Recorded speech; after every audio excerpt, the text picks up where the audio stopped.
ادع إلى سبيل ربك بالحكمة والموعظة الحسنة وجادلهم بالتي هي أحسن إن ربك هو أعلم بمن ضل عن سبيله وهو أعلم بالمهتدين.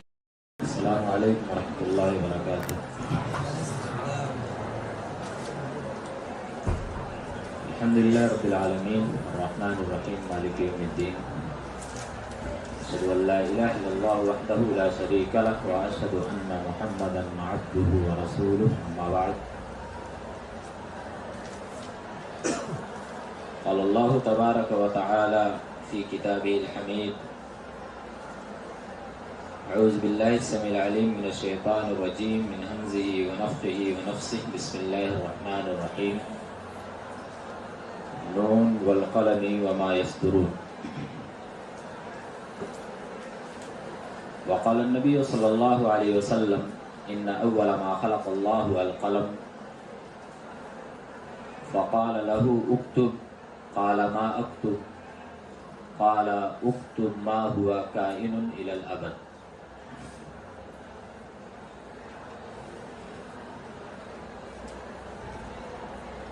عزیز طلباء،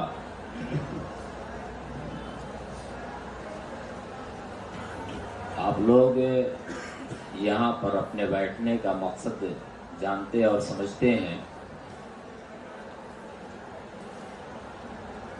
چند دنوں پہلے آپ کے سامنے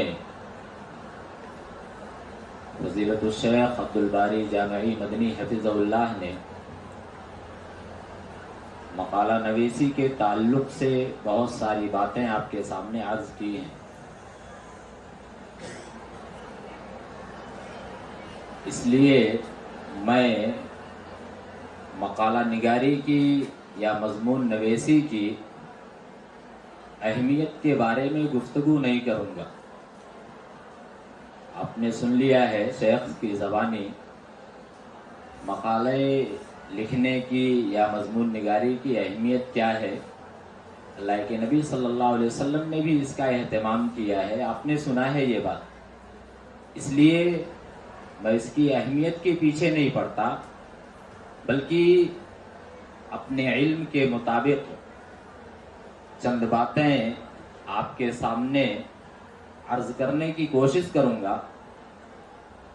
اگر میری باتیں شیخ کی باتوں سے موافقت رکھیں گی تو اسے آپ ایک تذکیر سمجھیے گا کہ یہ عادہ ہو گیا، اور اگر چند نئی باتیں آپ کے سامنے آئیں گی تو پھر آپ اس کو اپنی تحریر میں لانے کی کوشش کیجیے گا تاکہ آپ کو آگے چل کر کے ان باتوں کا زیادہ سے زیادہ فائدہ حاصل ہو.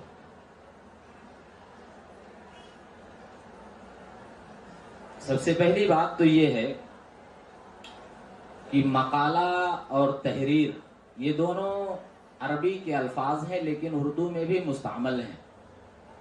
مقالہ اور تحریر یہ دونوں عربی کے الفاظ ہیں لیکن اردو میں بھی یہ الفاظ مستعمل ہیں.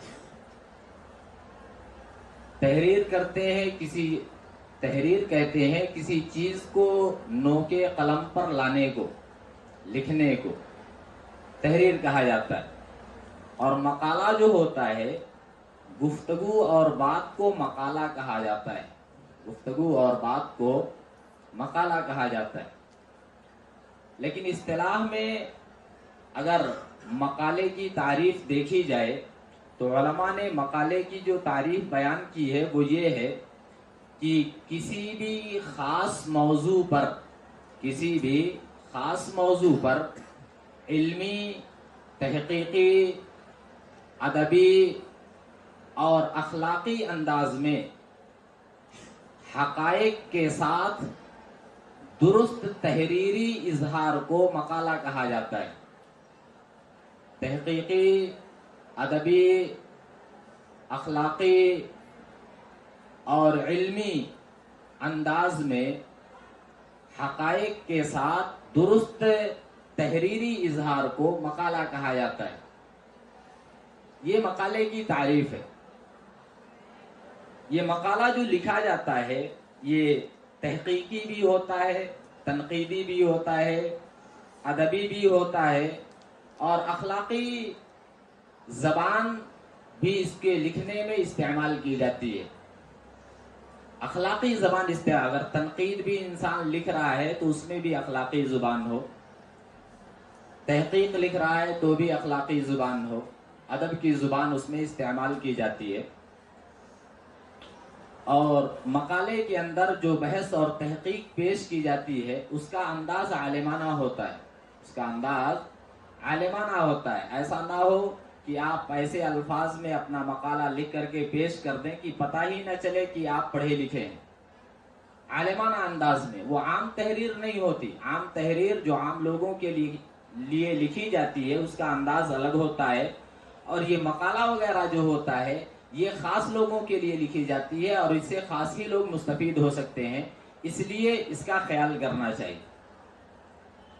تحقیق جو ہوتی ہے، اگر کوئی شخص تحقیقی مقالہ لکھ رہا ہے، بہت سے بچوں کو لکھنا پڑتا ہے تحقیق کے تعلق سے، تو اگر تحقیقی مقالہ کوئی لکھ رہا ہے تو تحقیق کے بارے میں جاننا بھی ضروری ہے کہ آخر تحقیق کہتے کس کو ہے۔ تحقیق کہتے ہیں چھان بین کرنے کو، چھان بین کرنا، دریافت کرنا، جستجو کرنا، کھوج لگانا، ان ساری چیزوں کو تحقیق کہا جاتا ہے۔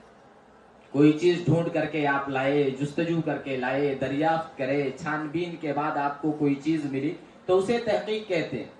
لیکن اصطلاحی طور پر تحقیق کہتے ہیں کہ کسی بھی چیز کی حقیقت کو دلیل سے ثابت کرنے کا نام تحقیق ہے۔ کسی بھی چیز کی حقیقت کو دلیل سے ثابت کرنے کا نام تحقیق ہے۔ اگر آپ کتابوں کا مطالعہ کریں گے تو آپ کو یہ بات معلوم ہوگی کہ ہمارے اسلاف نے نبی کریم صلی اللہ علیہ وسلم کے اقوال، افعال اور احوال کی تحقیق اور تصدیق میں بڑی قربانیاں پیش کی ہیں۔ بڑی قربانیاں ہمارے اسلاف نے نبی صلی اللہ علیہ وسلم کے اقوال، افعال اور احوال کی تحقیق اور تصدیق میں بڑی قربانیاں ہمارے اسلاف میں پیش کی ہیں، اور یہ تاریخ کا ایک روشن باب ہے۔ تاریخ اسلام کا ایک روشن باب ہے۔ بہت سے حالات میں انسان تاریخ کے اس روشن باب کی طرف رجوع کرنے پہ مجبور بھی ہو جاتا ہے کہ بغیر اس کو پڑھے جان ہی نہیں سکتا کہ ہم کو کوئی چیز کیسے لکھنی چاہیے، کیسے تحقیق کرنی چاہیے۔ اس لیے اسلاف نے جو کارہائے نمایاں انجام دیے ہیں اس کو بھی اپنے سامنے رکھنا چاہیے کہ ہمارے اسلاف کی محنتیں کیسی تھیں، تاکہ اس سے بھی ہم کو کچھ رہنمائی مل سکے۔ ایک چیز ہے، مقالہ اور مضمون نگاری میں کیا کوئی فرق ہوتا ہے یا دونوں ایک جیسی چیزیں؟ تو یہ بات آپ یاد رکھیں کہ مقالہ اور مضمون نگاری میں کوئی فرق نہیں، تھوڑا سا ہے بس، کوئی بہت فرق نہیں ہے۔ مقالے کا اور مضمون نگاری کا اسلوب اور انداز تحریر ایک ہی ہوتا ہے۔ جس طریقے سے مضمون نگاری کا اسلوب اور انداز ہے، ایسے ہی مقالہ نویسی کا بھی اسلوب اور انداز ہوتا ہے۔ فرق صرف حجم کا ہوتا ہے، فرق صرف حجم کا ہوتا ہے۔ حجم کا مطلب یہ ہے کہ مضمون نگاری جو ہوتی ہے وہ کم صفحات پر مشتمل ہوتی ہے، اور مقالہ نویسی جو ہوتی ہے وہ سیر حاصل بحث پر ہوتی ہے۔ اس میں مکمل طور پر کسی چیز کا جائزہ پیش کیا جاتا ہے۔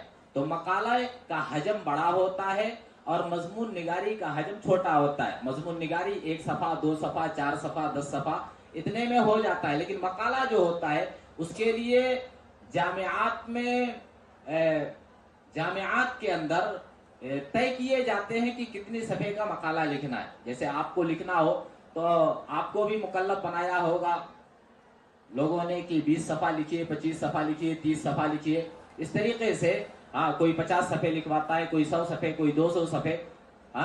اور دوسرے جامعات میں بڑی بڑی ڈگریاں حاصل کرنے کے لیے لوگ 300، 400، 500 صفحات تک کا مقالہ لکھ کر کے اس کے بعد ڈگری حاصل کرتے ہیں۔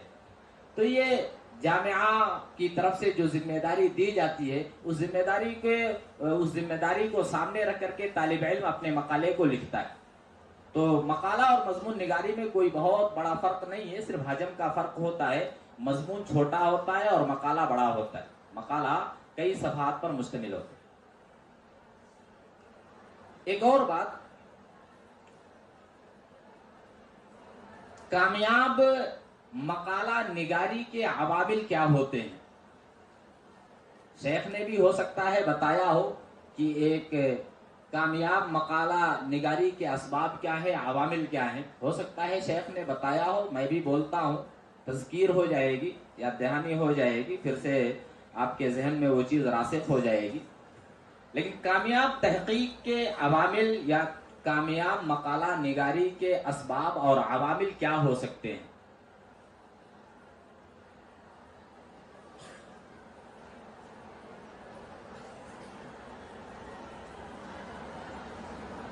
کامیاب مقالہ نگاری کے عوامل بہت زیادہ ہو سکتے ہیں، لیکن میں آپ کے سامنے صرف 5 بیان کرنا چاہتا ہوں.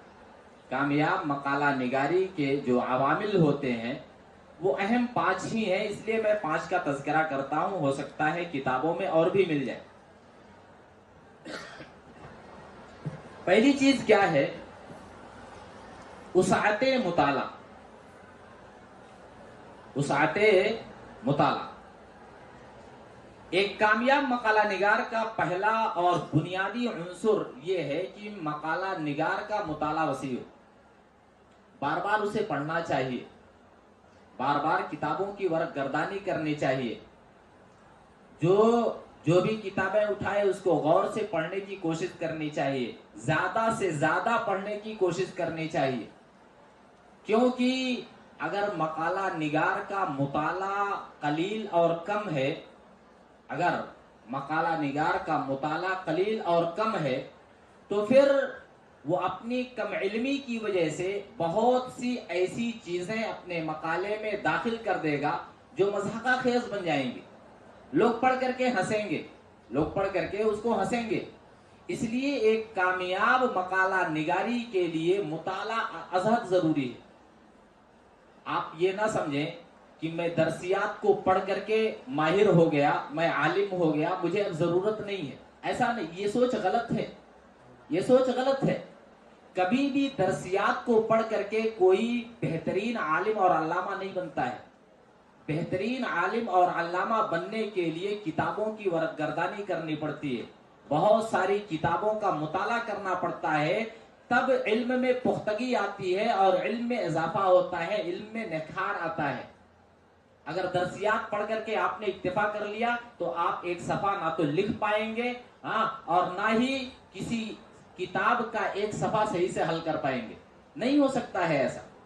مطالعہ بہت ضروری ہے، مطالعہ بہت ضروری، یہ بنیادی چیز ہے کسی بھی چیز کو لکھنے کے لیے. آج بھی آپ کو بہت سارے ایسے علماء ملیں گے جو اپنے علم میں اضافے کے لیے رات میں سونے سے پہلے 300 400 500 صفحات مطالعہ کر کے تب سوتے ہیں. حالانکہ وہ عالم ہے، عالم بن چکے ہیں، ڈگری ان کے پاس موجود ہے، لیکن پھر بھی اپنے علم کو وسیع تر کرنے کے لیے، بہترین سے بہترین کرنے کے لیے، اپنے علم میں نکھار لانے کے لیے، اپنے علم کو بڑھانے کے لیے، ڈگری ملنے کے باوجود بھی وہ علماء 300 400 صفحات کا مطالعہ کرنے کے بعد پھر سوتے ہیں. ایسے علم میں اضافہ ہوتا ہے. درسیات پڑھ کر کے کوئی عالم نہیں بن جاتا ہے، نہ علم میں بہت زیادہ نکھار آتا ہے. ہاں، اساتذہ جو چیزیں پڑھاتے ہیں نا، اس میں کیا ہوتا ہے، آپ کو ایک نہج بتایا جاتا ہے، ایک طریقہ بتایا جاتا ہے کہ فلاں کتاب کو ایسے پڑھا جاتا ہے، فلاں کتاب کو ایسے پڑھا جاتا ہے. استاد صرف طریقہ اور راستہ آپ کو بتاتا ہے. ہاں، اس میں جو معلومات ہوتی ہیں وہ آپ کے ذہن میں راسخ ہو جاتی ہیں، لیکن اور مزید معلومات تو ان کتابوں میں نہیں رہتی نا. وہ مزید معلومات کہاں سے ملیں گی؟ یہ کتب خانوں میں ملیں گی.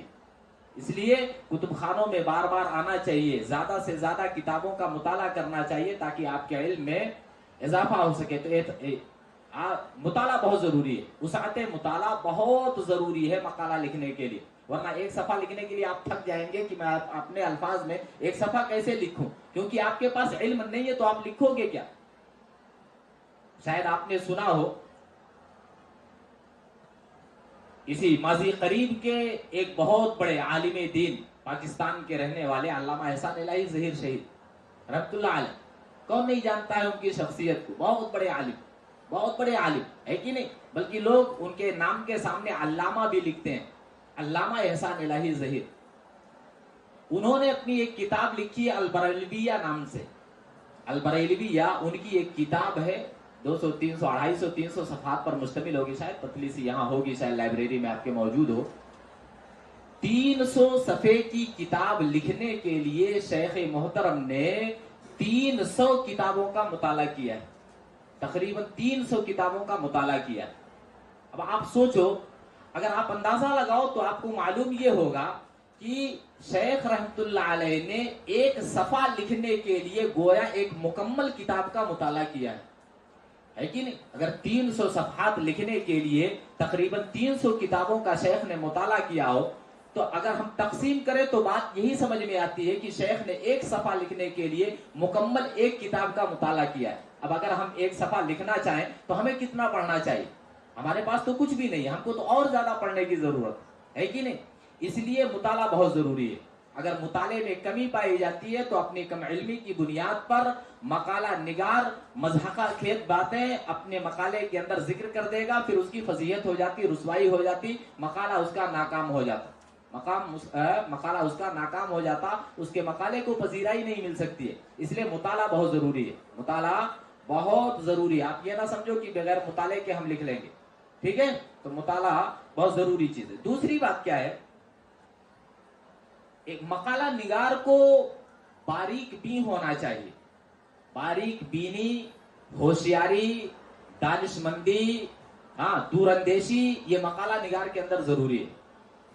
مقالہ نگار کو باریک بین ہونا چاہیے، یعنی بہت گہرائی سے کوئی چیز پڑھے، کوئی چیز لکھنا ہو، کوئی چیز پڑھنا ہو تو بہت گہرائی اور گہرائی کے ساتھ اس کو پڑھنا اور لکھنا ہے۔ باریک بینی بہت ضروری ہے۔ کبھی کبھی طالب علم کیا کرتا ہے، اپنی کم فہمی کی وجہ سے عبارت نقل کرنے میں کچھ غلطیاں کر جاتا ہے، جس کی وجہ سے وہ مناقشے کے وقت یا مقالہ جب پیش کرتا ہے، استاد اس کو پڑھتا ہے، ممتحن اسے دیکھتا ہے تو وہ ممتحن کے سامنے فیل ہو جاتا ہے۔ کیوں؟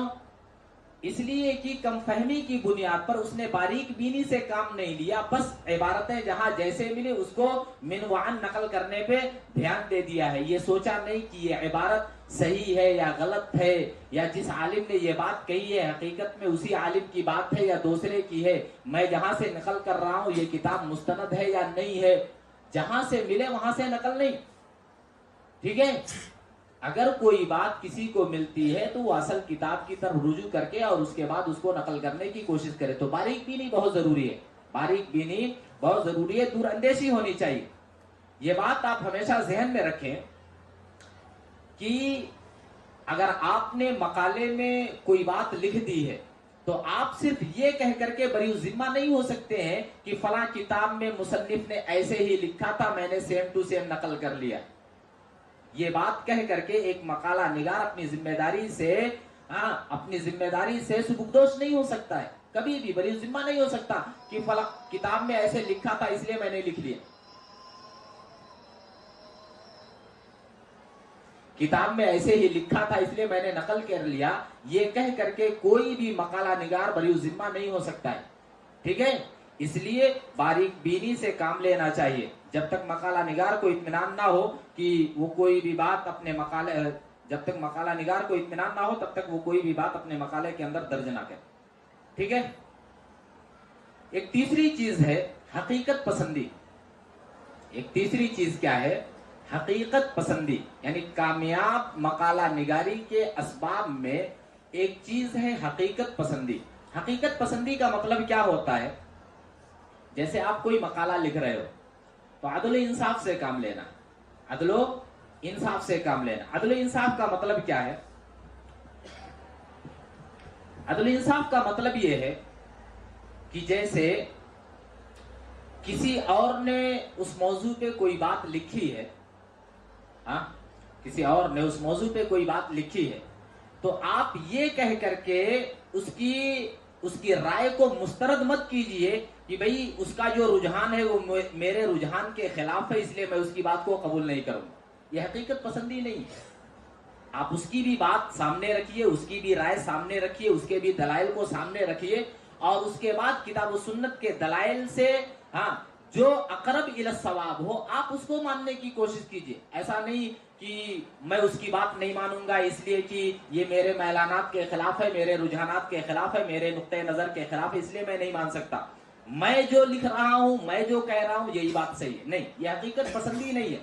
آپ اپنی بھی رائے سامنے رکھیے، دوسروں کی رائے کو بھی سامنے رکھیے، تجزیہ کیجئے۔ تجزیہ کرنے کے بعد کتاب و سنت کے دلائل اور علماء امت کے اقوال کو سامنے رکھ کر کے آپ جس حقیقت پر پہنچیں، جس انجام تک، جس نتیجے تک آپ پہنچیں، حقیقت کے دائرے میں اس کو قبول کیجئے، اسی کو لکھیے اور اسی کو پھر سامنے بڑھانے کی کوشش کیجئے۔ یہ بہت ضروری ہے، یہ بھی بہت ضروری ہے۔ کسی کی بات کو صرف اس لیے رد کر دینا کہ وہ میرا مخالف ہے، میں اس کی بات نہیں مانوں گا گرچہ اس کی بات صحیح ہے، یہ حقیقت پسندی نہیں کہلاتا۔ عدل و انصاف ضروری ہے، عدل و انصاف ضروری ہے۔ ایک چوتھی چیز کیا ہے؟ مقالے کے اندر جدت پسندی آنی چاہیے۔ جدت پسندی، جدت اور ندرت آپ کے مقالے کے اندر موجود۔ جدت اور ندرت کا مطلب کیا ہے؟ جدت اور ندرت کا مطلب یہ ہے کہ ہمارے پاس جو علمی اثاثہ موجود ہے نا، ہمارے پاس جو علمی اثاثہ موجود ہے، ہم اس میں کچھ اضافہ کرنے کی کوشش کریں۔ ہم اس میں کچھ اضافہ کرنے کی کوشش کریں۔ یہ مت سوچیں کہ کتابوں میں جو چیزیں لکھی ہیں ہم وہاں سے سیم ٹو سیم نقل کر کے اپنے مقالے کو پیش کر دیں، ہمارا کام ہو جائے۔ نہیں، ہمیشہ ایک مقالہ نگار کی کوشش یہ ہونی چاہیے کہ ہمارے پاس جو علمی ورثہ موجود ہے نا، اس میں میں کسی چیز کا اضافہ کروں، چاہے میں کوئی نئی تحقیق پیش کروں، کوئی نئی تحقیق پیش کروں، یا کسی کتاب پہ تعلیق چڑھاؤں، کسی کتاب پہ حاشیہ لکھوں، یا کچھ بھی کروں۔ جدت اور ندرت کوئی اضافی کام ہونا چاہیے۔ صرف کتابوں سے اپنی چیزوں کو نقل کر لینا، یہ مقالہ کی روح کے منافی چیز ہے۔ آپ اس لیے تھوڑی لکھ رہے ہو کہ کتابوں سے نقل کر کے آپ دے دو، سند لے لو، چلے جاؤ۔ نہیں، آپ نے علمی ورثے میں اضافہ کیا کیا لکھ کر کے؟ آپ کی اپنی محنت کیا ہے؟ آپ نے کون سی تحقیق پیش کی ہے؟ آپ کہاں تک پہنچے ہو؟ آپ کا علمی لیول کہاں تک ہے؟ یہ کہاں سے ظاہر ہوگا؟ جب آپ اپنے مقالے کے اندر ندرت لاؤ گے، جب آپ اپنے مقالے کے اندر جدت لے کر کے آؤ گے، ایک نئی چیز آپ پیش کرو گے، تو ظاہر سی بات ہے آپ کا مقالہ لوگوں کے درمیان مقبول ہوگا اور لوگ اس کو پڑھنے کی کوشش کریں گے، دیکھیں گے کہ آخر مقالہ نگار نے اس میں کیا چیزیں بیان کی ہیں، تو اس کو ایک نیا علم ملے گا، اس کو ایک نیا علم ملے گا۔ اس لیے جدت ضروری ہے، اس لیے جدت ضروری ہے۔ صرف دوسری کتابوں سے عبارتیں نقل کرنے پر اکتفا کرنا یہ مقالہ کی روح کے منافی ہے، یہ مقالہ کی روح کے منافی ہے، اس لیے ایسا کرنے سے پرہیز کرنا چاہیے۔ ایک پانچویں چیز کیا ہے؟ حسن ترتیب۔ کامیاب مقالہ نگاری کے اسباب میں ایک پانچواں عمل کیا ہے؟ حسن ترتیب۔ حسن ترتیب یہ طالب علم کی آخری ذمہ داری ہے۔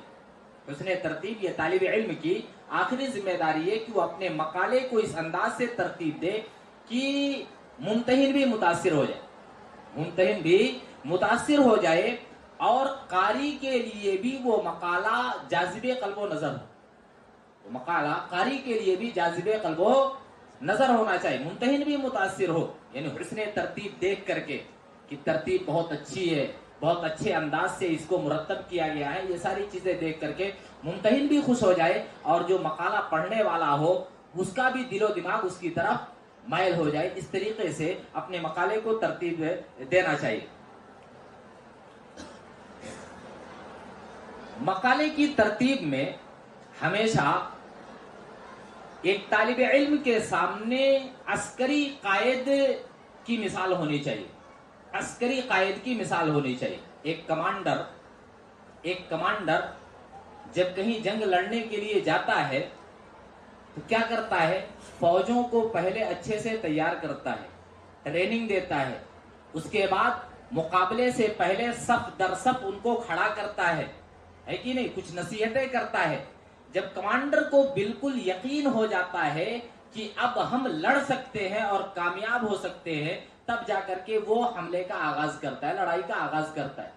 ایک طالب علم کو مقالہ کی ترتیب میں بھی یہی خیال رکھنا چاہیے، یہی خیال ایک مقالہ نگار کے یہاں بھی ہونا چاہیے. جب تک مقالہ نگار کو اس بات کا یقین نہ ہو جائے کہ میں نے ساری معلومات یکجا کر لی ہیں، ہے کہ نہیں، اس کو اچھے انداز میں اچھی ترتیب کے ساتھ میں نے جمع کر لیا ہے، تب تک وہ مقالے کو سامنے نہ لائے. ورنہ کیا ہوگا؟ ایک عسکری قائد یعنی اگر اچھے سے تیاری نہیں کرا ہے تو میدان جنگ میں ہار جائے گا. ایسے ہی ایک مقالہ نگار بھی اگر حسن ترتیب پر خیال نہیں کرے گا، مقالے کو آدھی ادھوری کاوش کے ساتھ ایسے ہی سامنے پیش کر دے گا، تو ممکن ہے وہ بھی ممتحن کے سامنے ناکام اور فیل ہو جائے. اس لیے حسن ترتیب بھی ضروری ہے. جب تک مقالہ نگار مقالے کو بہتر انداز میں ترتیب نہ دے لے، تب تک اسے ممتحن کے سامنے پیش نہیں کرنا چاہیے. اچھے انداز میں اس کی تیاری ہونی چاہیے، ترتیب بھی بہتر انداز میں ہونی چاہیے، ورنہ ناکامی مقالہ نگار کا مقدر بن جائے گی. یہاں تک تو ہم نے جانا کہ ایک کامیاب مقالہ نگاری کے عوامل اور اسباب کیا ہو سکتے ہیں. ان میں سے 5 میں نے آپ کے سامنے بیان کیے. ایک چیز تو کیا ہے؟ وسعت مطالعہ. دوسری چیز کیا ہے؟ باریک بینی. تیسری چیز کیا ہے؟ جدت پسندی. اور چوتھی چیز کیا ہے؟ حقیقت پسندی. اور 5ویں چیز حسن ترتیب. یہ 5 چیزیں کامیابی کے لیے ضروری ہیں. اس کا خیال کیا جائے. ٹھیک ہے؟ زیادہ سے زیادہ آپ پڑھیے اور اس کے بعد لکھیے. باریکی کے ساتھ پڑھیے، دھیان سے پڑھیے، اس کے بعد نقل کیجیے. ٹھیک ہے؟ حقیقت پسندی آپ کے یہاں ہونی چاہیے. کسی غیر کی بات کو آپ یہ کہہ کر کے مسترد مت کیجیے کہ ہماری جماعت کا نہیں ہے، یہ فلاں ہے، ہم اس کی بات کو نقل نہیں کر سکتے. نہیں، اگر اس کی بات حقیقت کے آئینے میں درست ہے تو پھر اس سے استفادہ کرنے میں کیا پریشانی ہے. اگر اپنے علماء کے یہاں وہ چیز نہیں ملی ہے، غیروں کے یہاں وہ چیز ملتی ہے، تو کتاب و سنت کے دائرے میں رہ کر کے ان کی تحریریں پڑھنے میں کوئی مشکل چیز نہیں ہے. بہرحال اگر اپنے اسلاف کی موجود ہے تو انہی کو ہمیں ترجیح دینا چاہیے. لیکن اگر نہیں مل رہی ہے تو کیا کریں گے؟ ہمارے پاس وہ مواد دستیاب نہیں ہے اور انہی کا مل رہا ہے، تو کیا کریں گے آپ؟ بہرحال ٹھیک ہے. اور حسن ترتیب آپ کے یہاں ہونی چاہیے. جدت پسندی آپ کے یہاں ہونی چاہیے. اب آپ کے سامنے میں چند باتیں ذکر کرتا ہوں. مقالہ نگاری کے مراحل کیا کیا ہیں؟ مقالہ کتنے مرحلوں سے گزر کر کے مقالہ بنتا ہے؟ کتنے مراحل سے گزر کر کے مقالہ ایک بہترین مقالہ بنتا ہے؟ اس کے کتنے مراحل ہو سکتے ہیں؟ ٹھیک ہے، تو شارٹ کٹ میں یہ جانیے کہ مقالہ نگاری کے 4 مراحل ہیں. ٹھیک ہے، 4 اہم مراحل.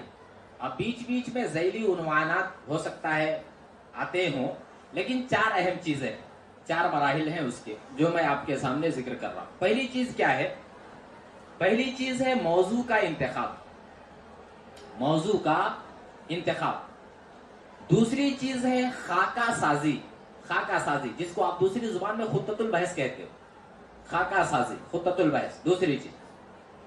تیسری چیز کیا ہے؟ معلومات یکجا کرنا. اور چوتھی چیز ہے مسودہ تحریر کرنا، مسودہ لکھنا. تو پہلی چیز جو ہے موضوع کا انتخاب، یہ پہلا مرحلہ ہے مقالہ نگاری کے لیے. عام طور پر ایک طالب علم موضوع کا انتخاب کرتے وقت بڑی پریشانیاں محسوس کرتا ہے اور یہ سوچتا ہے کہ علماء نے تو سب لکھ دیا ہے، میں کیا لکھوں؟ علماء نے تو سب لکھ دیا ہے، ہاں مجلات میں موضوعات کی شکل میں آ جاتے ہیں، کتابوں میں موجود ہے، ہاں وہ ضخیم کتابیں ہوں چھوٹی یا چھوٹی کتابیں ہوں، ساری کتابیں ہر چیز پہ علماء نے لکھ دیا ہے، میرے لکھنے کے لیے کچھ نہیں بچا، میرے لکھنے کے لیے کچھ نہیں بچا ہے، اس لیے میں کیا لکھوں؟ تو یہ آپ یہ سمجھیں، یہ طالب علم کا صرف وہم اور خیال ہے، یہ طالب علم کا وہم و گمان ہے، بس خیالی چیز ہے یہ، ایسی چیزیں دل میں مت آنے دیجیے، ابھی بہت کام باقی ہے دین کا، ابھی دین کا بہت کام باقی ہے، ٹھیک ہے؟ اس لیے موضوع کے انتخاب میں ہمیشہ بہترین موضوع کا آپ انتخاب کیجئے جس سے امت کو فائدہ پہنچے، جس سے امت کو فائدہ پہنچے، آپ اس پہ لکھیے، اچھے سے لکھیے اور امت کو فائدہ پہنچائیے، علمی اثاثے میں کچھ آپ اضافہ کر کے دنیا سے جائیے جو آپ کے لیے بعد میں صدقہ جاریہ بھی بنے، جو آپ کے لیے صدقہ جاریہ بھی بنے۔ اگر آپ صرف محنت کر رہے ہیں اور دوسروں کی چیزیں نقل کر کے صرف دے دیے تو یہ محنت نہیں ہے آپ کی، آپ جہاں ہیں وہیں رہ جائیں گے، ہاں آپ کے اندر اضافہ نہیں ہو سکتا ہے، ٹھیک ہے؟ تو موضوع کا انتخاب کرنے میں پریشانی کا شکار طالب علم کو کبھی نہیں ہونا چاہیے، یہ نہیں سوچنا چاہیے کہ ساری چیزیں علماء نے لکھ دی ہے میرے لیے کچھ نہیں بچا ہے، بلکہ بہت مجالات ابھی بہت خالی ہیں، مجالات ابھی بہت خالی ہیں، ہر میدان میں آپ کو کچھ نہ کچھ مل جائے گا، ہر میدان میں آپ کو کچھ نہ کچھ مل جائے گا، آپ علمی اثاثے میں اضافہ کر سکتے ہیں، ٹھیک ہے؟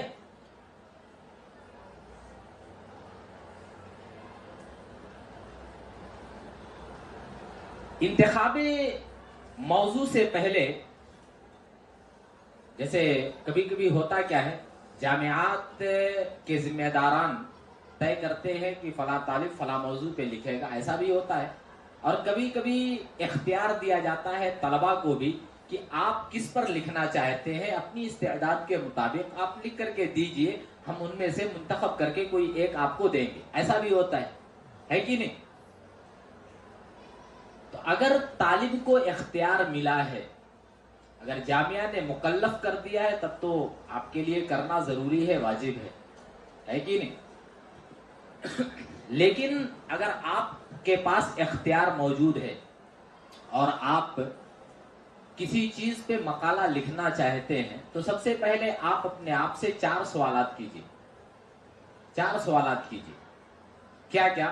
پہلی بات تو یہ ہے، پہلا سوال یہ ہے کہ طالب علم اپنے آپ سے پوچھے کہ میں جس موضوع پر مقالہ لکھنا چاہتا ہوں، کیا یہ موضوع اس حیثیت کا ہے کہ اس پہ اتنی زیادہ محنت کی جائے؟ یعنی جس موضوع پہ میں لکھنا چاہتا ہوں، کیا اس موضوع پر اتنی زیادہ محنت کی جا سکتی ہے یا اتنی محنت میرے لیے کارآمد ہو سکتی ہے؟ ٹھیک ہے، پہلا سوال۔ دوسرا سوال یہ ہے، کیا اس موضوع پر، کیا اس مقالے پر مکمل تحقیقی مقالہ لکھنا ممکن ہے؟ کیا اس موضوع پر مکمل تحقیقی مقالہ لکھنا ممکن ہے؟ ایسا ہو سکتا ہے کہ تحقیقی مقالہ فلاں موضوع پر لکھا جا سکے؟ اور ایک تیسرا سوال یہ ہے کہ جامعات کی طرف سے جو صفحات یا جو لائنیں متعین کی جاتی ہیں کہ اتنے صفحہ لکھنا ہے، اتنے پیج لکھنا ہے، ہاں اتنی لائنیں لکھنا ہے، تو جس موضوع کا میں انتخاب کر رہا ہوں، کیا اس موضوع کے متعلق مواد کی فراہمی بھی ہے کہ نہیں ہے؟ مواد مل سکتا ہے یا نہیں مل سکتا ہے؟ ہو سکتا ہے آپ جس موضوع کا انتخاب کرو آپ کے کتب خانے میں وہ مواد موجود ہی نہ ہو، پھر آپ پریشان ہو جاؤ گے، پھر آپ پریشان ہو جاؤ گے۔ اس لیے یہ تیسرا سوال بھی اپنے آپ سے کرنا، جو موضوع میں منتخب کر رہا ہوں کیا اس کا مواد بھی مل سکتا ہے یا نہیں مل سکتا ہے؟ ٹھیک ہے۔ اور ایک چوتھا سوال، یہ تو انتہائی اہم سوال ہے، وہ سوال کیا ہے، کسی بھی موضوع پر قلم چلانے سے پہلے سوچنا چاہیے کیا مجھ کو اس موضوع سے دلچسپی ہے کہ نہیں ہے، یا بس ایسے ہی ٹمپریری میں نے لکھ کر کے دے دیا، مل گیا تو ٹھیک ہے، نہیں ملا تو بھی واہ واہ، نہیں، دلچسپی آپ کی ہے کہ نہیں ہے؟ آپ کو کس چیز سے دلچسپی ہے؟ آپ فقہ سے دلچسپی رکھتے ہیں، اصول فقہ سے دلچسپی ہے آپ کو، اصول حدیث سے آپ کی دلچسپی ہے، حدیث سے آپ کی دلچسپی ہے، تاریخ سے آپ کی دلچسپی، کس چیز سے دلچسپی ہے؟ ٹھیک ہے، تو ایک طالب علم کے اندر جس چیز سے دلچسپی ہونی چاہیے وہی موضوع لکھ کر کے دینا چاہیے. اگر موضوع سے ہٹ کر کے مل جائے گا نا تو پھر وہ محنت نہیں کرے گا. کیوں؟ دلچسپی نہیں ہے، دلچسپی نہیں ہے، اور پھر وہ آگے نہیں بڑھ سکتا ہے، نہ اپنے مقالے کا حق ادا کر سکتا ہے. اس لیے یہ چار سوالات مواد مل سکتا ہے یا نہیں، ہے کہ نہیں، دلچسپی ہے کہ نہیں ہے، مکمل تحقیقی مقالہ لکھنا ممکن ہے کہ نہیں ہے، اور محنت اتنی زیادہ اس موضوع کے لیے کرنی چاہیے یا نہیں کرنی چاہیے. یہ چار سوالات کرے اپنے آپ سے. اگر ان چاروں سوالات میں سے کسی ایک سوال کا جواب بھی طالب علم کو نفی میں ملتا ہے، یعنی اس کا دل کہتا ہے نہیں، تو پھر طالب علم کو وہ موضوع چھوڑ دینا چاہیے. چھوڑ دینا چاہیے اور اپنی پسند کا کوئی موضوع اختیار کرنا چاہیے، تاکہ وہ اپنی پسند کے موضوع پر مکمل محنت کر سکے، مواد کو اکٹھا کر سکے اور تعلیمی اثاثے میں کچھ اضافہ کر سکے، کچھ فائدہ پہنچا سکے امت کو. تب جا کر کے ممکن ہے، ورنہ دلچسپی اگر نہیں پائی جائے گی تو طالب علم نہیں لکھ سکتا ہے. تو انتخاب موضوع میں بڑی باریک بینی سے کام لینا چاہیے اور ایسے موضوعات کا انتخاب کرنا چاہیے جس سے طالب علم کو دلچسپی ہوتی ہے. اور اگر جامعات والوں نے مکلف بنا دیا نہیں تم کو اسی پہ لکھنا، آپ کو اسی پہ لکھنا ہے، تو پھر وہ چیز اجباری ہو جاتی ہے. پھر آپ کتب خانوں میں جائیے، کتابوں کو حاصل کیجئے، زیادہ سے زیادہ مطالعہ کیجئے، اور جو ذمہ داری آپ کو دی جاتی ہے اس ذمہ داری کو کما حق ادا کرنے کی کوشش کیجئے. دوسری بات کیا ہے؟ موضوع کا انتخاب کرنے کے بعد پھر مسئلہ آتا ہے خطبۃ البحث کا. خطبۃ البحث کا مسئلہ آتا ہے کہ میں اپنے مقالے کی فہرست کیسے بناؤں، خطبۃ البحث کیسے بناؤں، خاکہ سازی کیسے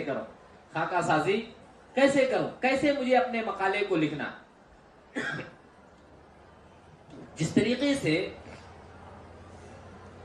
ایک بلڈنگ کو بنانے سے پہلے بلڈنگ کا نقشہ تیار کیا جاتا ہے تاکہ کہیں بھی کمی نہ پائی جائے، تب جا کر کے بلڈنگ بنائی جاتی ہے، ایسے ہی مقالہ لکھنے میں خاکہ سازی کا یہی مقام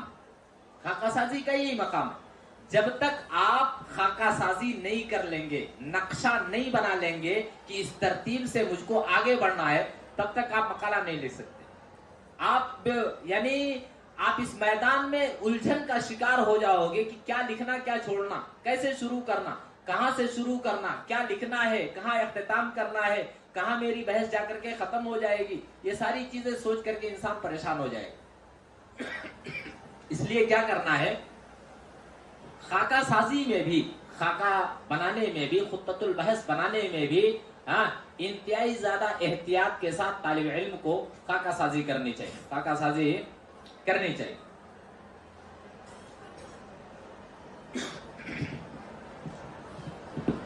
کسی بھی مقالے کی خاکہ سازی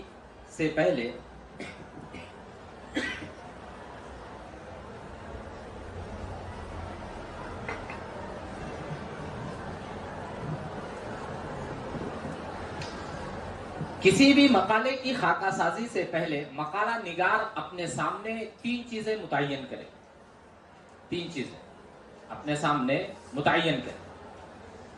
پہلی چیز کیا ہے؟ اگر کسی کا مقالہ دستیاب ہے تو آپ اس کے مقالے کو اٹھائیے، اس کو دیکھیے کہ اس نے خطبۃ البحث کیسے بنایا ہے. اسی انداز سے سیم ٹو سیم تو نقل نہیں کرنا ہے، کیونکہ آپ کا مقالہ کسی موضوع پہ ہوگا، اس کا مقالہ کسی اور موضوع پہ. آپ اس کو دیکھ کر کے اس سے صرف مدد لے سکتے ہیں کہ خطبۃ البحث کیسے بنایا جاتا. ٹھیک ہے، جو بنیادی خط و خال ہوتے ہیں وہ آپ اس کو دیکھ کر کے متعین کر سکتے ہیں. مثال کے طور پر کسی فقہی موضوع پر آپ کو مقالہ لکھنا ہے تو جو فقہی مقالات لکھے گئے ہیں نا، آپ ان کتابوں کو اٹھائیے اور وہاں سے اپنا خطۃ البحث بنانے کی کوشش کیجیے، اس سے مدد حاصل کیجیے۔ آپ کو تاریخ کے اوپر لکھنا ہے تو تاریخ کے اوپر جو مقالے لکھے گئے ہیں، جو کتابیں لکھی گئی ہیں، ان کے خطۃ البحث سے آپ مدد لیجیے، ہے کہ نہیں؟ ہاں، اس طریقے سے آپ مدد لے سکتے ہیں، اس طریقے سے آپ مدد لے سکتے ہیں۔ تو پہلی چیز کیا ہے، کسی کا مقالہ لے کر کے اس کے خطۃ البحث پہ ایک نگاہ ڈالیے، تاکہ آپ کو پتا چلے کہ مقالے کا خطۃ البحث کیسے بنایا جاتا ہے، خاکہ سازی کیسے کی جاتی ہے، فصل در فصل، باب در باب، پھر ذیلی عناوین، اس طریقے سے کیسے ترتیب دیا جاتا ہے۔ انشاءاللہ آپ کو اس سے ضرور مدد مل جائے گی۔ دوسری بات کیا ہے، سیم ٹو سیم کبھی نقل نہیں کرنا، سیم ٹو سیم کبھی نقل کرنے کی کوشش نہیں کرنا، ہاں، بلکہ صرف مدد لینا۔ دوسری بات کیا ہے، بنیادی جو مآخذ ہیں ان کو دیکھنا ہے۔ بنیادی مآخذ کا مطلب کیا ہے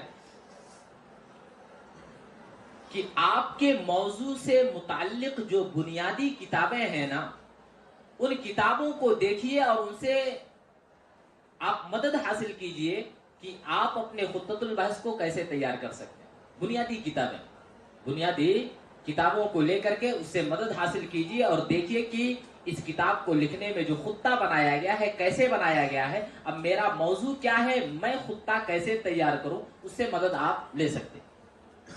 ایک تیسری بات یہ ہے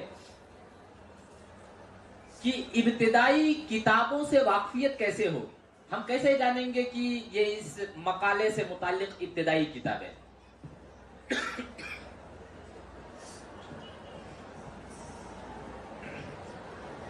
ابتدائی کتابوں سے واقفیت کیسے ممکن ہے؟ تو اس کا جواب انتہائی زیادہ آسان ہے، 4-5 طریقے میں آپ کو بتاتا ہوں، ان طریقوں سے آپ ابتدائی کتابوں سے واقفیت حاصل کر سکتے ہیں۔ پہلی چیز کیا ہے، جو آپ کے اساتذہ ہیں یا ماہرین فن ہیں نا، آپ ان کی طرف رجوع کیجیے، اساتذہ اور ماہرین فن کی طرف آپ رجوع کیجیے، وہ آپ کی رہنمائی کریں گے، وہ آپ کی رہنمائی کریں گے۔ دوسری بات کیا ہے،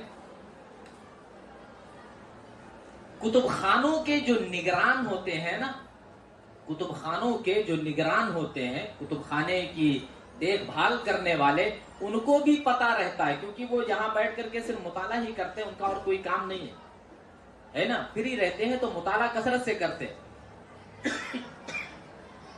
تو کتب خانوں کے جو نگران ہیں، آپ ان سے بھی مدد لے سکتے ہیں، آپ ان سے پوچھیں گے تو آپ کی رہنمائی کریں گے، وہ آپ کی رہنمائی کریں گے۔ تیسری بات کیا ہے،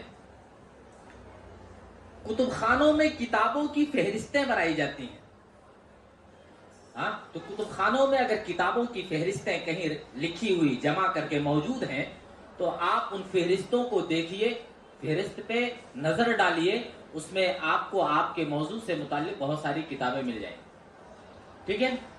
ایک چوتھی چیز کیا ہے، موسوعات اور انسائکلوپیڈیا جو ہوتے ہیں، جن کو دائرہ ہائے معارف کہا جاتا ہے، موسوعات کہا جاتا ہے یا انسائکلوپیڈیا کہا جاتا ہے، ان موسوعات میں یا انسائکلوپیڈیاز میں مختلف موضوعات پر مختلف ماہرین فن سے جو مقالات لکھوائے جاتے ہیں نا، وہ لوگ اس کے آخر میں، ان مقالات کے آخر میں مآخذ کو بھی درج کرتے ہیں کہ ہم نے کس کس کتاب سے مدد لے کر کے اپنے اس مقالے کو لکھا ہے۔ تو موسوعات کے آخر میں ہاں وہ کتابیں بھی درج کی جاتی ہیں، وہ مآخذ بھی درج کیے جاتے ہیں، آپ وہاں سے بھی مدد حاصل کر سکتے ہیں، آپ وہاں سے بھی مدد حاصل کر سکتے ہیں۔ ایک پانچویں چیز کیا ہے، تحقیقی کتابیں اور رسائل ہیں، تحقیقی کتابیں اور رسائل ہیں۔ تحقیقی کتابوں میں اور رسائل کے اندر بھی اس کے آخر میں یا حاشیے میں بہت سے مآخذ کا تذکرہ کیا جاتا ہے کہ اس کتاب کو لکھنے میں فلاں فلاں کتاب سے مدد لی گئی ہے، فلاں فلاں کتاب کی مدد لی گئی ہے، تو وہاں سے بھی بہت ساری کتابیں آپ کو دستیاب ہو سکتی ہیں، آپ کی مدد ہو سکتی ہے ان کتابوں سے۔ اس لیے ان 5 طریقوں کے ذریعہ آپ خاکہ سازی کیجئے، اپنا خطۃ البحث تیار کیجئے۔ پہلی چیز کیا ہے؟ اساتذہ سے ملیے جو ماہرین فن ہے، اس موضوع میں مہارت رکھتے ہیں، آپ ان سے پوچھئے، وہ آپ کو بتائیں گے۔ دوسری بات، کتب خانوں کے جو نگران ہیں آپ ان سے مدد حاصل کیجئے۔ تیسری چیز، کتب خانوں میں جو فہرستیں لگائی جاتی ہیں کتابوں کی، آپ ان فہارست کو دیکھیے، ہو سکتا ہے اس میں آپ کے کام کی کتاب کہیں مل جائے، اور اس کے بعد آپ نگران مکتبہ سے وہ کتاب حاصل کر سکتے ہیں اور اپنا مقالہ لکھ سکتے ہیں۔ تیسری چیز کیا ہے؟ موسوعات اور انسائکلوپیڈیاز وغیرہ جو لکھے جاتے ہیں، ان کے آخر میں مقالہ لکھنے والے مآخذ کا تذکرہ کرتے ہیں، وہاں سے بھی آپ کو مدد مل سکتی ہے۔ اور ایک 5ویں چیز کیا ہے؟ جو تحقیقی کتابیں لکھی جاتی ہیں یا رسائل لکھے جاتے ہیں، ان تحقیقی کتابوں کے حواشی میں یا آخر میں، رسائل میں حواشی میں یا آخر میں مآخذ کا تذکرہ کیا جاتا ہے کہ اس کی تحقیق میں ہم نے کن کن کتابوں سے استفادہ کیا ہے، تو وہاں سے بھی بہت ساری کتابیں آپ کو دستیاب ہو سکتی ہیں اور آپ ان کے ذریعہ اپنے مقالہ لکھنے میں مدد لے سکتے ہیں۔ ایک تیسری چیز، 2 باتیں تو ہو گئی، مقالہ نگاری کے جو مراحل تھے ان میں سے 2 باتیں ہو گئی، ایک تیسری چیز، تیسرا مرحلہ،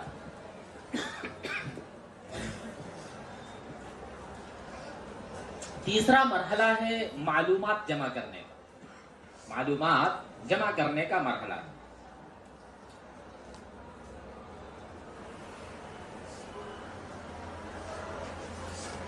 معلومات جمع کرنے کا جو طریقہ ہے نا، یہ مقالات کی نوعیت پر منحصر ہوتا ہے۔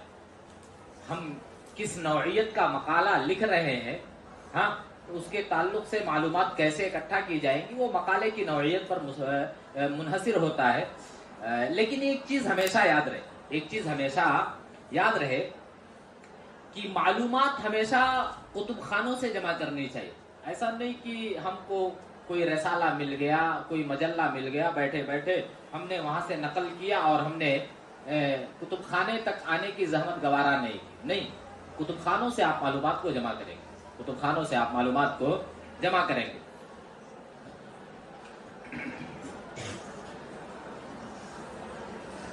اور جو باتیں ابھی 4-5 باتیں میں نے خاکہ تیار کرنے کے تعلق سے بیان کی ہیں، اس سے بھی مدد لے سکتے ہیں معلومات کو جمع کرنے۔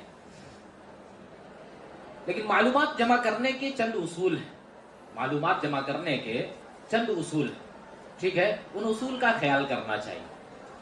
بہت سارے لوگوں نے کتابوں میں بہت سارے اصول بیان کیے ہیں، بہت سارے، مختصر وقت میں بہت ساری باتیں تو نہیں ہو سکتی ہیں، لیکن چند باتیں جو میں بہتر سمجھتا تھا میں وہ آپ کے سامنے ذکر کرتا ہوں۔ پہلی بات کیا ہے؟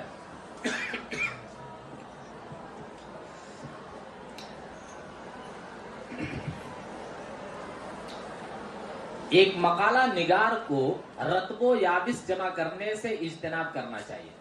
رتب و یابس جمع کرنے کا مطلب یہ ہے کہ جو ملے سب لکھ لیا، جو ملے سب لکھ لیا، اور سوچا نہیں کہ میں جو لکھ رہا ہوں یہ میرے موضوع سے متعلق ہے یا نہیں ہے، صحیح ہے یا غلط ہے، اس کا خیال نہ کرے، بس جو ملا سب لکھ لیا، جو ملا سب لکھ لیا۔ ایسا نہیں کرنا چاہیے، ورنہ مقالہ کمزور ہو جاتا ہے، مقالے کے اندر کمزوری آ جاتی ہے، وہ اہمیت نہیں پاتا مقالہ۔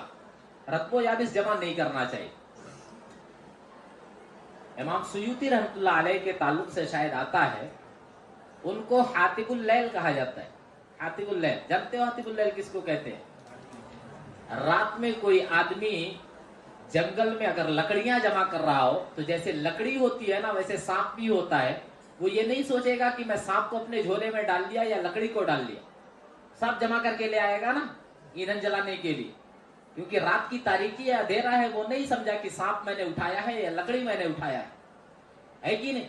اس کو حاطب اللیل کہا جاتا ہے، یعنی جو تحقیق نہیں کرتا، باریک بینی سے کام نہیں لیتا، جانچ پھٹک کر کے کوئی بات بولتا نہیں یا لکھتا نہیں ہے، اس کو حاطب اللیل کہہ دیا جاتا ہے، اس کو حاطب اللیل کہہ دیا جاتا ہے۔ تو ایسے ہی جو مقالہ نگار رتب و یابس کا خیال نہ کریں، جو بھی مل جائے سب کو اپنے مقالے میں صرف اس لیے شامل کرنے کی کوشش کر لیں کہ اس سے میرے صفحات زیادہ ہو جائیں گے، میرا مقالہ طویل ہو جائے گا، ہاں میرا مقالہ با مقصد ہوگا یا نہیں، اس کو اپنے مد نظر نہ رکھیں، بس صرف جمع کرنے کا اہتمام کریں، سمجھے؟ تو اس طریقے سے مقالہ اچھا نہیں ہوتا ہے، کیونکہ ایک ممتحن جب اس کو پڑھے گا تو کہے گا یہ تو بیکار کی چیز لکھ دیا، بیکار کی بحثیں یہاں آ گئی ہیں، ہے کہ نہیں؟ تو مقالہ بہتر نہیں مانا جائے۔ اس لیے معلومات جمع کرنے میں رتب و یابس جمع کرنے سے اجتناب کرنا چاہیے، یعنی جو بھی ملے سب جمع کر لو، چاہے وہ موضوع سے متعلق ہو یا نہ ہو، اس سے پرہیز کرنا چاہیے، ٹھیک ہے؟ بہت سارے طلبہ ایسے ہی کرتے ہیں کہ چلو وقت بہت کم بچا ہے، مجھے فلاں تاریخ میں فلاں ڈیٹ میں مقالہ لکھ کر کے جمع کرنا ہے، چلو خانہ پوری کرتا ہوں، صفحات مکمل کر دیتا ہوں، استاد صفحہ دیکھے گا کہے گا مکمل ہے، جمع کر لے گا، حالانکہ یہ نہیں جانتا کہ ممتحن بعد میں اٹھا کر کے ہر ایک ورق کو پڑھتا ہے، ایک ایک الفاظ کو پڑھتا ہے، اس کے بعد جا کر کے نمبر دیے جاتے ہیں، یہ بھی سوچنا چاہیے۔ تو آپ کا مقالہ بیکار ہو گیا نا، آپ تو کامیاب نہیں ہوئے، آپ کامیاب نہیں، اس لیے آپ کے موضوع سے متعلق جو چیزیں ہیں، جو ابحاث ہیں، جو نکات ہیں، صرف انہی کو جمع کرنے کی کوشش کیجئے، سب جمع کرنے کا کوئی فائدہ نہیں، سب جمع کرنے کا کوئی فائدہ نہیں۔ دوسری بات کیا ہے؟ معلومات جمع کرنے کا آغاز بنیادی مآخذ سے کرنا چاہیے، بنیادی مآخذ سے معلومات جمع کرنے کا آغاز کرنا چاہیے۔ ایسا نہیں ہے کہ چلو جو بھی کتاب ملی ہے وہاں سے لکھ لیا، یا کوئی عظیم اور ضخیم کتاب ملی وہاں سے لکھ لیا، نہیں، بنیادی مآخذ کیا ہے، بنیادی مآخذ کیا ہے، ٹھیک ہے؟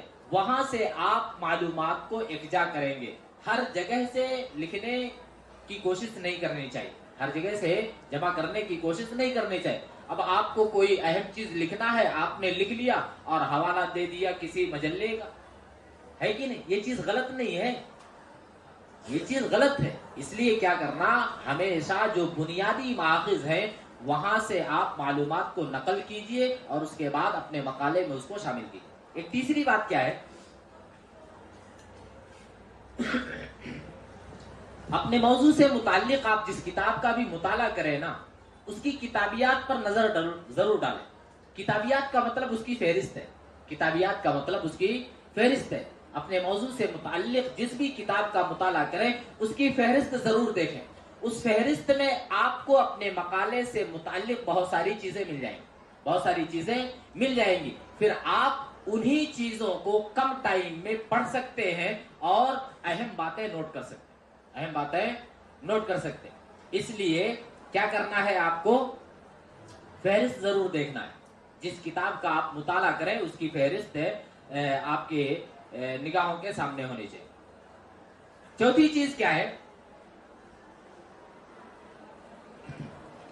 اب اوپر تو بیان کر دیا ہوں، اسی سے شاید تعلق ہو اس کا، کہ مقالہ نگار کے لیے بیدار مغزی اور دقیق النظری بہت ضروری ہے، بیدار مغزی اور دقیق النظری بہت ضروری ہے مقالہ نگار کے لیے۔ غیر متعلقہ جو اجزاء ہیں نا، وہ کبھی بھی مقالے میں شامل نہیں کرنا چاہیے۔ اس سے پہلے میں نے بتا دیا کہ رتب و یابس ہر چیز اکٹھا کرنے سے پرہیز کرنا چاہیے۔ یہی چیز یہاں بھی میں بتا رہا ہوں نمبر 4 میں، کہ غیر متعلقہ اجزاء سے صرف نظر کرنا چاہیے، ورنہ کیا ہوگا، وقت آپ کا ضائع ہو جائے گا، وقت آپ کا ضائع ہو جائے گا۔ جب آپ غیر اہم چیزوں کی طرف دھیان نہیں دیں گے، بلکہ جو چیزیں آپ کے مقالے ہی سے صرف مناسبت رکھتی ہیں آپ انہی چیزوں کو پڑھیں گے، تو آپ کا ٹائم بچے گا اور بہت ساری معلومات آپ اکٹھا کر سکتے ہیں۔ ایک 5ویں چیز کیا ہے، مقالہ نگاری میں صبر و تحمل اور برداشت چاہیے۔ کچھ لوگ عاجز آ جاتے ہیں، سوچتے ہیں اتنے دنوں سے لکھ رہا ہوں، کیا کیا کرنا ہے، کہ نہیں، پریشان ہو جاتے ہیں، اتنے دنوں سے لکھا اب تک نہیں ہوا، نہیں لکھوں گا، چل جو ہوا ہے یہی دے دیتا ہوں، ایسے ہے کہ نہیں، اس میں کچھ حذف و اضافہ کر کے، ایسے نہیں۔ صبر اور تحمل بہت ضروری ہے، صبر اور تحمل بہت ضروری ہے۔ جس کے یہاں قوت برداشت نہیں ہے نا، وہ کسی بھی میدان میں کامیاب نہیں ہو سکتا، یہ جان لو آپ۔ جس کے یہاں صبر نہیں ہے، برداشت نہیں ہے، تحمل نہیں ہے، وہ کسی بھی میدان میں کامیاب نہیں ہو سکتا۔ ہے کہ نہیں؟ ہاں، کسی بھی میدان کو آپ دیکھ لو، کسی بھی میدان کو آپ دیکھ لو، ہر میدان میں بہت ساری مصیبتیں آتی ہیں، پریشانی آتی ہے، مار لگتی ہے، زیادہ ٹائم لگتا ہے، لیکن اس میدان کا کھلاڑی اپنے میدان کا کما حق حق ادا کرتا ہے، تب جا کر کے وہ کامیاب ہوتا ہے۔ کسی بھی میدان میں آپ دیکھ، کسی بھی میدان میں آپ دیکھ لیجئے۔ اس لیے مقالہ نگاری میں صبر و تحمل اور برداشت بہت ضروری ہے۔ جلد بازی سے ہمیشہ پرہیز کرنا چاہیے، کیونکہ جلد بازی میں کبھی کبھی کیا ہوتا ہے، بہت سی غلط چیزیں مقالے کے اندر شامل کر دی جاتی ہے۔ کیوں؟ میرا ہو نہیں رہا ہے، چل جو ملتا ہے وہ کر دیتا ہوں، ہو گیا۔ بچنے کے لیے تو تحمل اور برداشت بہت ضروری ہے۔ تو یہ 3 چیزیں ہوئی، ٹھیک ہے؟ نہیں، یہ تو ہو گیا مقالہ نگاری کے جو مراحل ہیں، اس میں سے یہ تیسرا مرحلہ تھا۔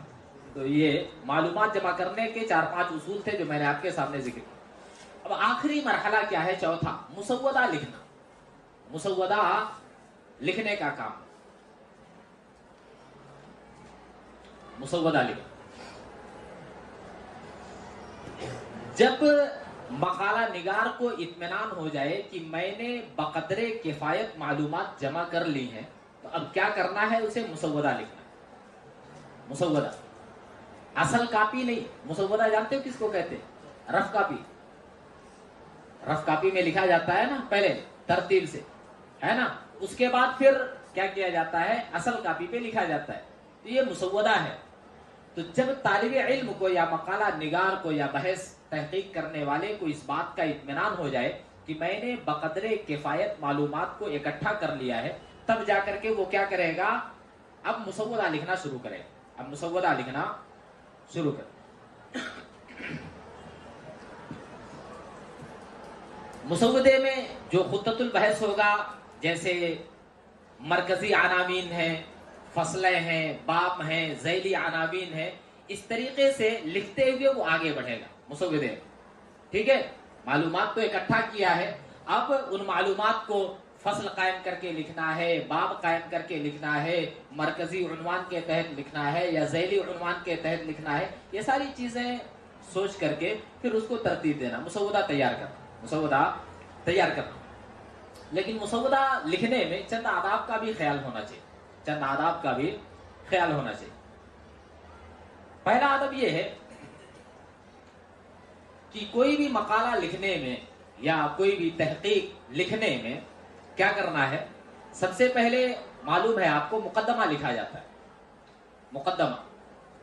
اس کے بعد موضوع کا خلاصہ بھی لکھا جاتا ہے کہ میں کہاں تک پہنچا ہوں، کیا میں پیش کیا ہوں، اس موضوع کا خلاصہ لکھا جاتا ہے۔ اسی طریقے سے موضوع کی اہمیت لکھی جاتی ہے، موضوع کی اہمیت لکھی جاتی ہے، اور پھر موضوع اختیار کرنے کا سبب کیا ہے وہ بھی لکھا جاتا ہے، ٹھیک ہے؟ وہ بھی لکھا جاتا ہے۔ گویا آپ یہ سمجھیے کہ مقدمہ جو ہوتا ہے نا، اس میں تحقیق کا اجمالی خاکہ پیش کیا جاتا ہے کہ میں نے جو چیزیں لکھی ہیں اس کا اجمالی خاکہ یہ ہے کہ اس ترتیب کے ساتھ ایسے ایسے یہ پورا مقالہ لکھا گیا، ٹھیک ہے؟ تو مسودہ لکھنے میں اس چیز کا بھی خیال ہونا چاہیے، اس چیز کا بھی خیال ہونا چاہیے۔ دوسری بات کیا ہے؟ مقالہ لکھنے کے بعد آخر میں خاتمہ لکھا جاتا ہے، مقالہ لکھنے کے بعد آخر میں خاتمہ لکھا جاتا ہے، خاتمۃ البحث لکھا جاتا ہے۔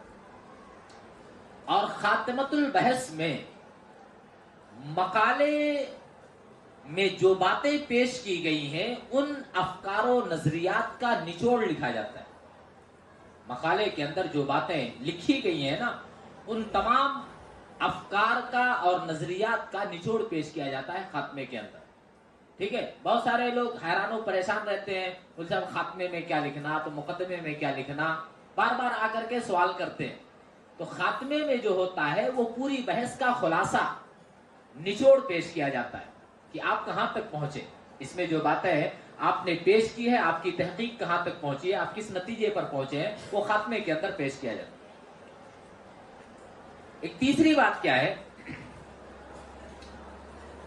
پتہ نہیں کتاب بہت ساری کتابوں میں شاید ہوتا ہے ایسا، لیکن میں آپ سے یہ بات کہہ رہا ہوں، بہت ساری کتابوں کو پڑھتے وقت میں نے دیکھا ہے کہ ایسا بھی ہوتا ہے، لیکن آپ نے اگر نہیں دیکھا ہو تو یہ بات سنیے،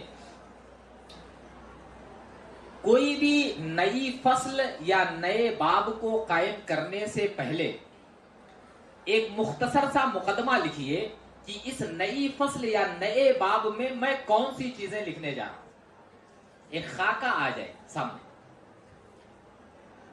کسی بھی نئی فصل اور نئے باب کو لکھنے سے پہلے کیا کریں، ایک چھوٹا سا مقدمہ لکھیں، ایک چھوٹا سا مقدمہ لکھیں، اور اس مقدمے میں سامنے آنے والی جو بھی معلومات ہیں، سامنے آنے والی جو بھی معلومات ہیں، ان معلومات کو پیش کرنے کا طرز کیا ہے، انداز کیا ہے، وہ اس مقدمے کے اندر لکھیں، تاکہ قاری کے ذہن میں یہ بات بیٹھ جائے کہ اب سامنے جو باتیں آ رہی ہیں وہ کس ترتیب سے ہیں، کس انداز سے لکھی گئی ہیں، تو اس کا بہت زیادہ فائدہ ہوتا ہے۔ ورنہ پڑھے گا، پھر ورق گردانی کرے گا تو کہے گا ادھر یہ تھا، ادھر یہ ہے، اس طریقے سے شاید وہ محفوظ نہ کر سکے باتوں کو۔ لیکن مقدمہ جب وہ پڑھ لے گا نا کہ اس انداز میں مقدمہ لکھا گیا ہے اور مقدمے اس فصل کے اندر یہ چیزیں لکھی گئی ہیں، تو اس کے ذہن میں یہ بات موجود رہے گی کہ یہ چیزیں لکھی گئی ہیں، پھر جو مطالعہ کرے گا نا وہ ساری چیزیں اس کے ذہن میں بیٹھ جائیں گی، وہ ساری چیزیں اس کے ذہن میں بیٹھ جائیں گی۔ اس لیے نئی فصل، ہر نئی فصل اور نئے باب کو لکھنے سے پہلے ایک چھوٹا سا مقدمہ لکھا جائے، تاکہ اور اس میں یہ بتایا جائے کہ اس فصل میں یا اس باب کے تحت میں جو بھی معلومات لکھ رہا ہوں ان باتوں کو میں نے کس انداز سے، کس ترتیب سے یا کس اسلوب کے ساتھ جمع کیا ہے یا لکھا ہے۔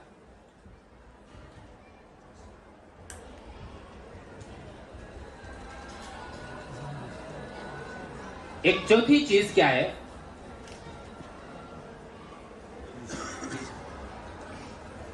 ایک چوتھی چیز کیا ہے، اگر مقالہ نگار کسی امر کا مدعی ہے، کچھ لوگ ہوتے ہیں نا اپنی دکھانے کے لیے کبھی کبھی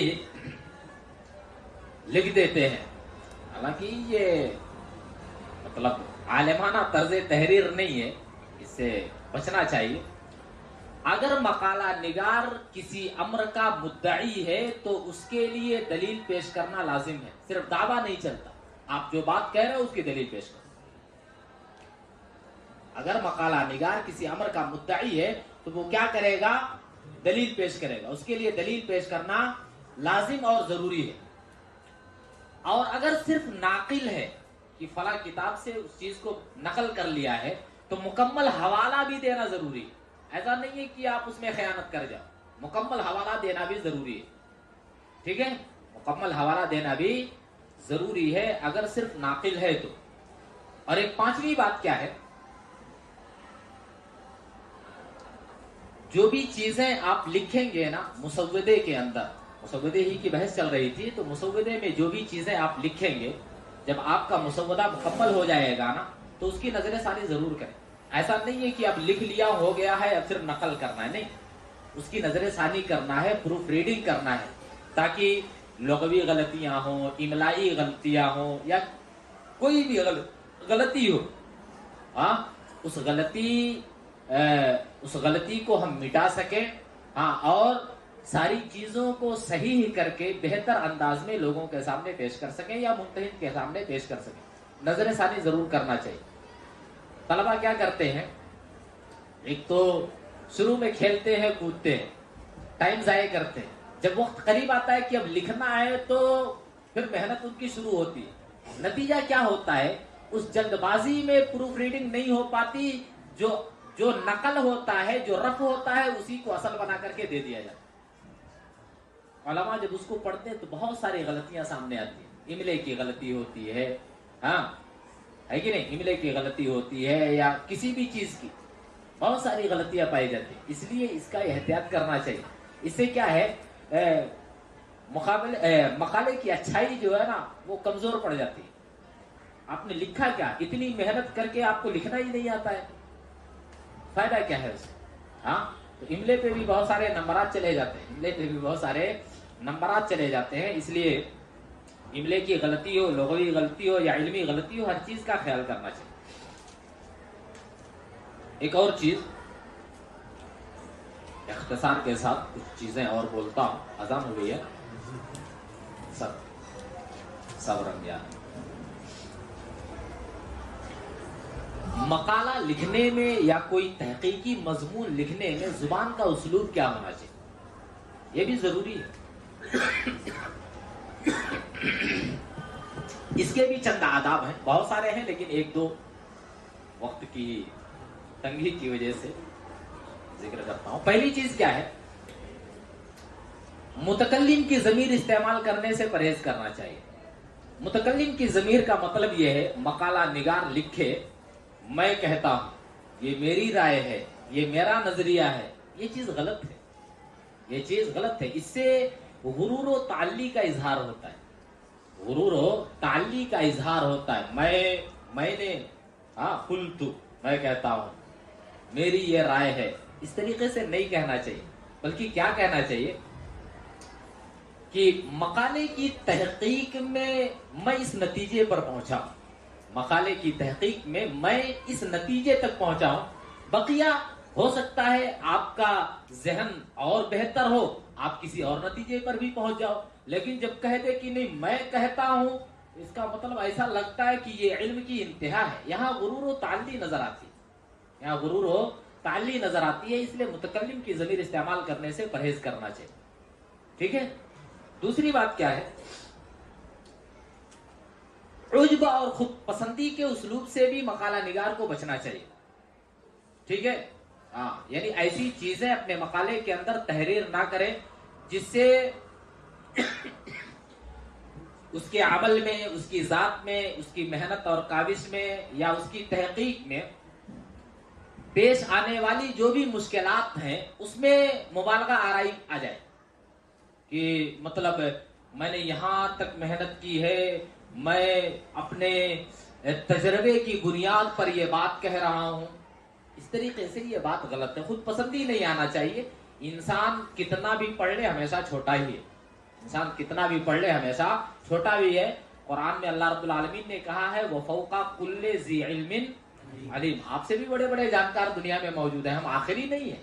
ہم کو اللہ نے تھوڑا سا دیا ہے، ہم کو اللہ نے تھوڑا سا دیا ہے، گزر بسر ہو رہا ہے، ہماری بھی زندگی چل رہی ہے، بس ایسا ہی. ہر عالم سے بڑا جانکار اس دنیا کے اندر موجود ہے.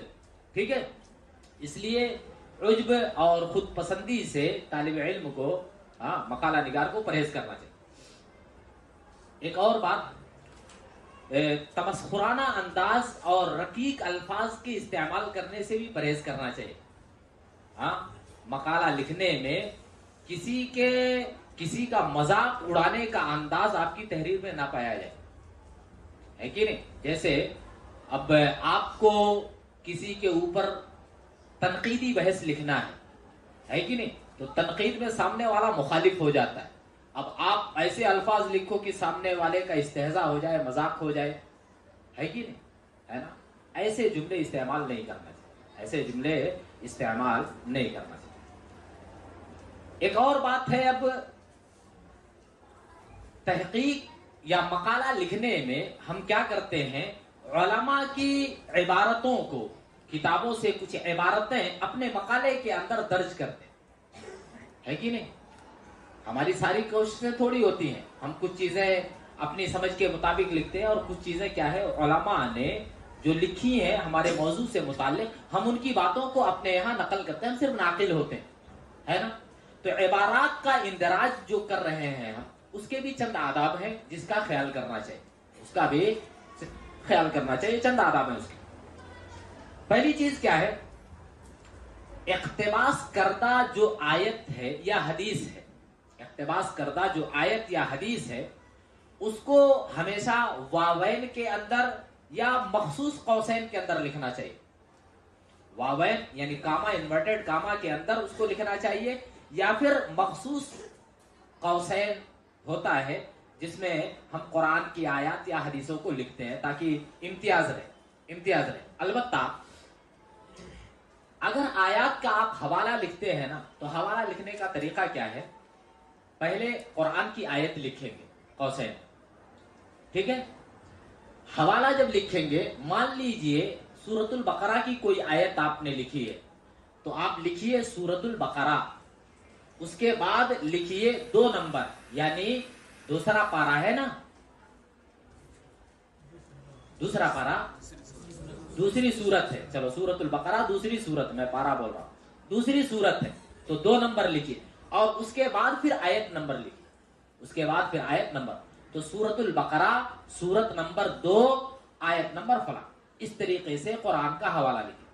اگر حدیث کا حوالہ آپ لکھتے ہیں، اگر حدیث کا آپ حوالہ لکھتے ہیں تو حدیثوں کا حوالہ لکھنے کا 2 طریقہ ہے۔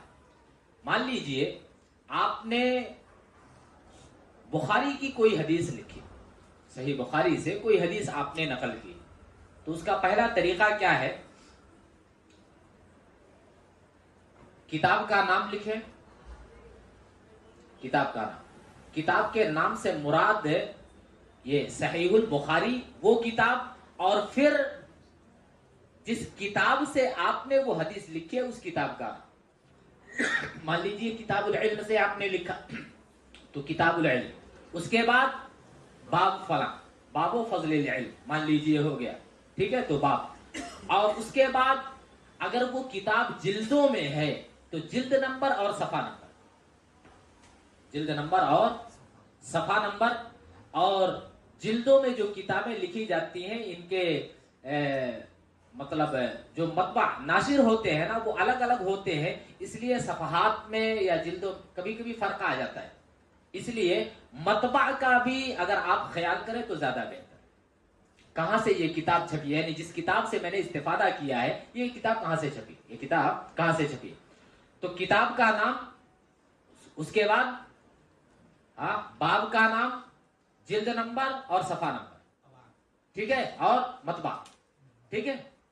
دوسرا طریقہ کیا ہے، آپ کتاب کا نام لکھیے، جیسے مان لیجئے بخاری، بخاری کا آپ نے حوالہ دیا تو آپ نے صحیح البخاری اس کتاب کا نام لکھا، مختصر طور پر صحیح بخاری، صحیح البخاری، ٹھیک ہے۔ اس کے بعد کیا کریں، آپ اس کتاب کے مؤلف کی اگر کوئی مشہور کنیت یا مشہور نام ہے تو وہ بھی لکھیں، اس کے بعد جو اصلی نام ہے وہ بھی لکھیں۔ مان لیجئے صحیح البخاری تو بخاری ہی سے مشہور ہے وہ، ٹھیک ہے، بخاری ہی سے مشہور ہے وہ، ٹھیک ہے۔ اس کے بعد ان کا اصلی نام محمد بن اسماعیل بھی آپ لکھیں۔ اتنا لکھنے کے بعد پھر اس کتاب کا نام لکھیں جس کتاب میں وہ حدیث درج ہے، مان لیجئے کتاب العلم میں ہے، وہ کتاب لکھیے۔ اس کے بعد اس کتاب میں کون سا باب ہے اس باب کا نام لکھیے، باب و فضل العلم ہے مان لیجئے، اس کو لکھ لیجئے، ٹھیک ہے۔ اس کے بعد آپ کیا کیجئے، جلد اور صفحہ چھوڑ کر کے آپ رقم الحدیث اگر لکھ لیتے ہیں تب بھی کام آپ کا ہو جائے، رقم الحدیث اگر آپ لکھ لیتے ہیں تو بھی آپ کا کام ہو جائے۔ تو اگر جلد اور صفحات میں ہے تو اس کا خیال کیجئے، جلد اور صفحات میں نہیں ہے تو رقم الحدیث لکھ کر کے بھی ہمارا کام آسان ہو سکتا، ٹھیک ہے۔ تو یہ تو قرآن اور حدیث کا حوالہ ہو گیا، لیکن اگر قرآن اور حدیث کے علاوہ دوسری کتابوں کا ہم لکھتے ہیں، مان لیجئے ہم نے تاریخ کی کوئی بات لکھی ہے اور البدایہ والنہایہ ابن اسیر کی کتاب کا ہمیں حوالہ دینا ہے، البدایہ والنہایہ ابن اسیر کی کتاب کا ہمیں حوالہ دینا، تو ہم کیا کریں گے، ہم لکھیں گے البدایہ والنہایہ، ٹھیک ہے، البدایہ والنہایہ کتاب ہم نے لکھا، یہ کتاب کس کی ہے، ابن کثیر کی، آگے لکھو ابن کثیر، اس کے بعد ان کا اصلی نام لکھو، ان کا نام کیا ہے، عماد الدین ابن کثیر نا، ابو الفضل عماد الدین ابن کثیر، ان کا اصلی نام لکھیے کہ ان کا نام یہ ہے، یہ کنیت ہے ان کی، اس نام سے وہ معروف ہیں، وہ آپ لکھیے۔ لکھنے کے بعد پھر کیا کریں گے، اس کتاب کی جلد نمبر اور صفحہ نمبر لکھیں گے اور مطبع لکھیں، کتاب کا نام، کتاب کا مؤلف کس نام سے معروف ہے وہ، ان کا اصلی نام کیا ہے وہ، اور اس کے بعد جلد نمبر، صفحہ نمبر اور مطبع، کہاں سے وہ کتاب چھپی ہے، کہاں سے وہ کتاب چھپی ہے، اس طریقے سے لکھنا چاہیے۔ دوسری چیز کیا ہے، اگر ہم کسی کتاب سے کوئی چیز نقل کر رہے ہیں نا تو اس میں بھی ہمارا احتیاط ہونا چاہیے، ایسا نہیں ہو کہ ہم نے اپنے مطلب کی چیز نقل کر لی اور بقیہ چیز چھوڑ دیا، نہیں، آپ اس کی ساری چیزیں اپنے سامنے رکھیے، آپ اس کی ساری چیزیں اپنے سامنے رکھیے، بغیر ترمیم اور بغیر حذف و اضافے کے آپ ان معلومات کو یکجا کیجیے، ورنہ یہ علمی خیانت ہوگی، ورنہ یہ علمی خیانت ہوگی۔ جیسے قرآن کی آیت ہے، مان لیجیے لا تقربوا الصلاۃ، آپ اتنا ہی لکھ کر کے اس کے بعد دے دو، وانتم سکارا لکھو ہی، اللہ نے کس حالت میں منع کیا وہ آپ نے لکھا نہیں، بس لکھ دیا لا تقربوا الصلاۃ، نماز کے قریب نہ جاؤ، اللہ نے خود کہا نماز نہیں پڑھنا ہے۔ غلط ہو گیا کہ نہیں ہو گیا؟ اب آپ کسی کے یہاں سے کوئی چیز نقل کر رہے ہو تو اس کا پورا خیال کرتے ہوئے آپ نقل کرو، پورا خیال کرتے ہوئے نقل کرو، اس میں نہ تو کوئی ترمیم کرو، نہ حذف کرو، نہ اضافہ کرو، جیسا ہے سیم ٹو سیم نقل کرو۔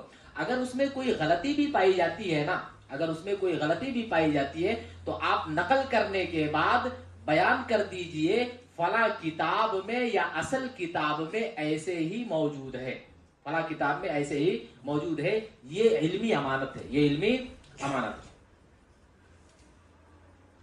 ایک تیسری چیز کیا ہے، کسی بھی عبارت کی تلخیص اگر آپ کر رہے ہیں، خلاصہ آپ لکھ رہے ہیں نا، تو اس میں بھی احتیاط ضروری ہے، اس میں بھی احتیاط ضروری ہے۔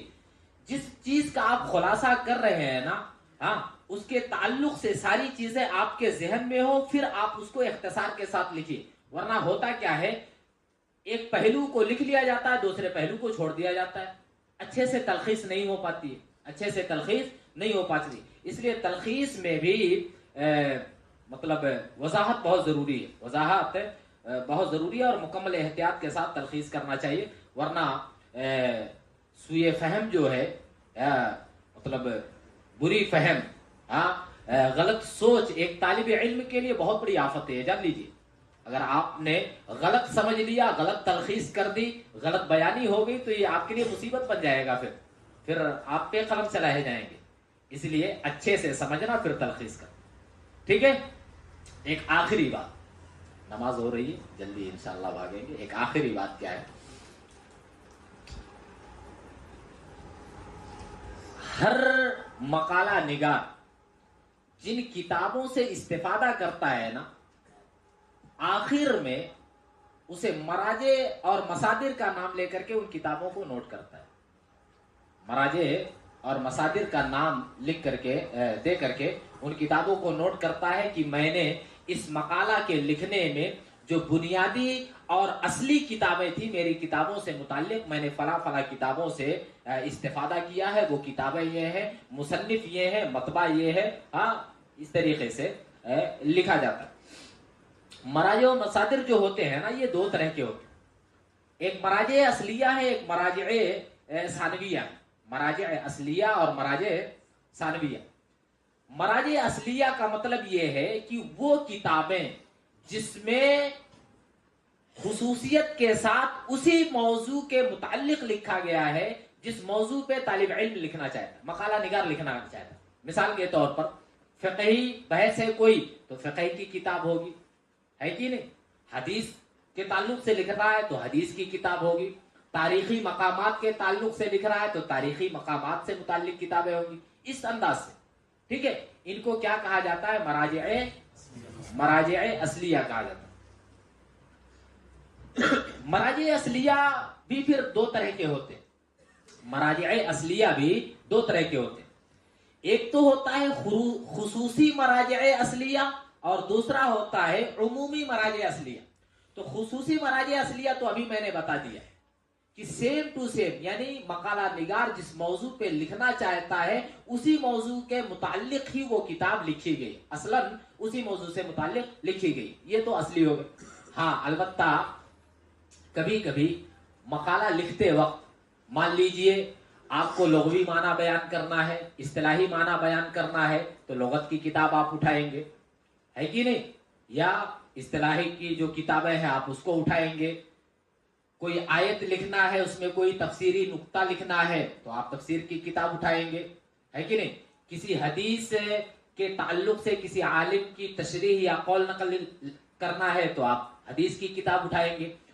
تو خصوصی مراجع جو ہیں انہی کے بیچ میں اگر ان کتابوں سے بھی استفادہ کیا جاتا ہے اور بیچ بیچ میں یہ کتابیں ذکر کی جا رہی ہیں نا، تو یہ بھی خصوصی کے تحت آ جائیں گی، یعنی یہ بھی مراجع اصلیہ کے تحت آئیں گی، لیکن ان کو عمومی مراجع اصلیہ کہا جائے گا، عمومی مراجع اصلیہ، کیونکہ اصل جو تھا وہ کتابیں تو ہیں، یہ عام چیزیں ہو گئی نا، اس موضوع کا تعلق آپ کے مقالے سے نہیں ہے، لیکن بطور استشہاد کے آپ ان کو بھی ذکر کر رہے ہیں۔ مان لیجئے آپ لکھنا چاہتے ہیں خلافت و ملوکیت پر، تو آپ لغت کی کتاب نہیں اٹھا کے لکھو گے خلافت مانے کیا، ملوکیت مانے کیا، کہ خلافت و ملوکیت کے تعلق سے جو کتابیں لکھی گئی اسی میں جو لکھا ہے وہی سب لکھ دیں گے ہم بھی، نہیں۔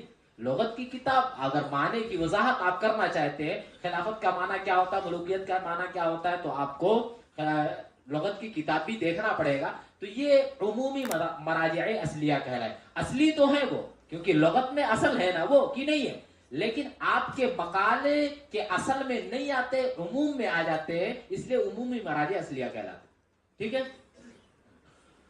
تو مراجع و مصادر جو ہوتے ہیں، میں نے کہا کہ ایک مراجع اصلیہ ہوتے ہیں، ایک مراجع ثانویہ ہوتے ہیں۔ اب دوسری چیز کیا ہے، مراجع ثانویہ۔ مراجع ثانویہ کا مطلب جانتے ہو کیا ہے؟ مان لیجئے آپ کا جو اصل موضوع ہے نا، اصل موضوع، اس کے تعلق سے جو کتاب لکھی گئی ہے، اس کتاب سے کسی ناقل نے اپنے الفاظ میں کچھ باتیں لکھ کر کے اپنا ایک مقالہ تیار کر لیا ہے، تو یہ ثانوی ماخذ ہے۔ اصل وہ ہے، یہ دوسرا مقام رکھتا ہے۔ اس لیے اگر آپ کے سامنے یہ مقالہ آ جائے، یہ چھوٹی کتاب آ جائے نا، تو آپ اس سے استفادہ اگر کرنا چاہتے ہیں تو ٹھیک ہے کیجئے، لیکن اس پہ بہت زیادہ اعتماد نہیں کرنا چاہیے، اس پہ بہت زیادہ اعتماد، ثانوی پر بہت زیادہ اعتماد نہیں کرنا چاہیے، ہمیشہ اصل کی طرف رجوع کرنا چاہیے، کیونکہ ایک طالب علم جب اصل کی طرف رجوع کرے گا نا، تب اس کے سامنے یہ بات ظاہر ہوگی کہ اصل کتاب کیوں دیکھنا چاہیے، کیونکہ بہت سارے تصرفات ہوتے ہیں اس میں، ثانوی جو ماخذ ہوتے ہیں اس میں بہت سارے تصرفات ہوتے ہیں، کچھ چیزیں کم کر دی جاتی ہیں، کچھ اضافہ کر دی جاتی ہیں، یا تلخیص کر دی جاتی ہے، تو مطلب اچھے انداز میں وہ تلخیص نہیں ہوتی ہے، تو نتیجہ کیا ہوتا ہے، خراب رزلٹ ہے اس کا، خراب ہو جاتا ہے۔ اس لیے ہمیشہ ثانوی ماخذ کو سامنے رکھتے ہوئے اصل مراجع اور مصادر پر زیادہ دھیان دینا چاہیے، کیونکہ آپ کے موضوع سے متعلق وہی کتاب ہے، اصل کتاب جو لکھی گئی آپ کے موضوع سے متعلق وہی کتاب اصل ہے، آپ اسی سے دیکھ کر کے لکھیے اور اپنے مقالے کو پھر پورا کیجیے، ٹھیک ہے۔ بحث ختم ہو گئی ہے نا۔ اب اصل کتاب جب آپ لکھ لیں گے تو آپ کو مقالہ تو ترتیب بھی آپ نے دے دیا، حسن ترتیب میں نے بیان کر دیا ہے۔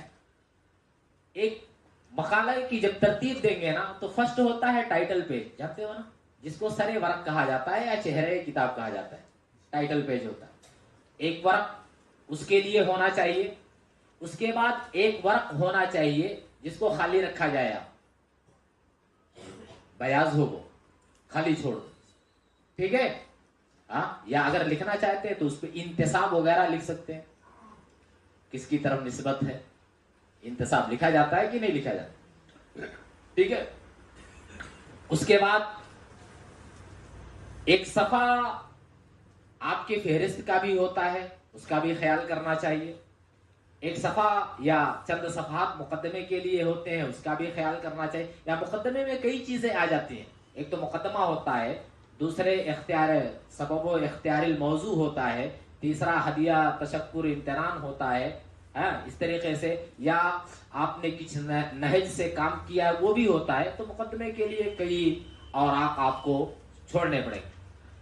خاتمے کے لیے بھی ایک ورق ہوتا ہے یا چند اوراق ہوتا ہے، اور ایک ورق پھر کتابیات کے لیے، فہرست کے لیے ہوتا ہے، پھر ایک ورق مراجع اور مصادر کے لیے ہوتا ہے۔ تو ان ساری چیزوں کا خیال کرتے ہوئے آپ اپنا مقالہ تیار کریں گے۔